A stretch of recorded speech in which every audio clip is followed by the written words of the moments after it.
哈利路亚！亲爱的弟兄姊妹与慕道朋友们平安。今天我们要分享的是日夜流淌心中的甘泉这本书中8月3日幼年负恶这篇灵粮。本篇背诵金句耶利米哀歌3章27节，人在幼年负恶，这原是好的。俗话说，富不过3代，虽说不是所有富有人家都是这样，但在现实生活中，却常让我们看到活生生的例子。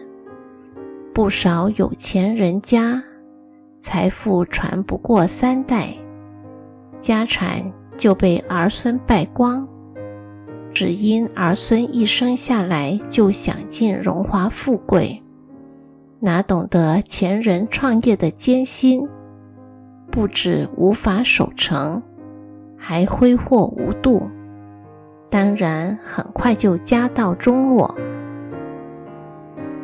所以圣经说，人在幼年负恶，这原是好的。就是说，孩子在年幼时多吃点苦，这原是好的，免得不知感恩珍惜。这经节当给我们许多勉励与警惕。一个孩子出生在物质匮乏的家庭，要什么没什么，所有想要的东西都要自己赚取才能拥有，一定会懂得努力上进。反之，一个家境富裕的孩子，要什么有什么，从来都没吃过苦，甚至茶来伸手，饭来张口，一堆人服侍他们，又怎么懂得发愤图强，有所作为呢？信仰的路也是如此。我们的神深谙此理，就常借着苦难来让我们负恶，使我们的灵性更加成熟长大。因此，临到我们的各种苦难，都是父神差来的天使，都是父神送来的礼物。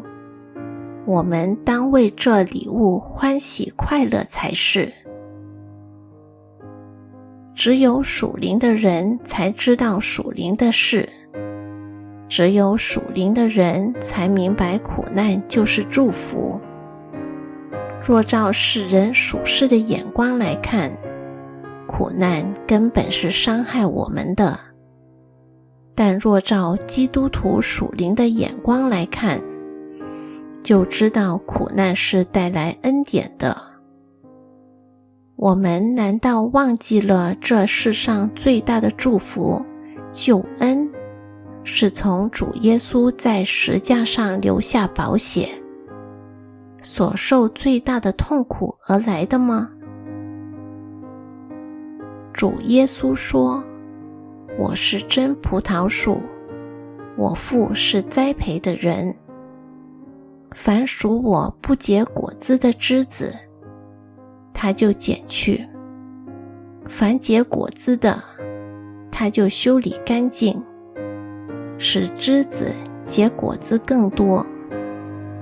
信主的人若成为不结果子的枝子，神就剪去；如果是常结果子的枝子，神就修理干净，使枝子结出更多果子。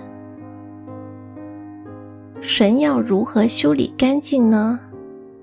就是借着苦难来修剪我们个性中的棱角，直到真的顺服神，听从神的话为止。我们只有透过神的修剪，果子才会更丰饶，生命才能更丰盛。人若不负恶，很难进到属灵的深处。有许多恩典，你若不愿神借着负恶熬炼你，永远也得不到。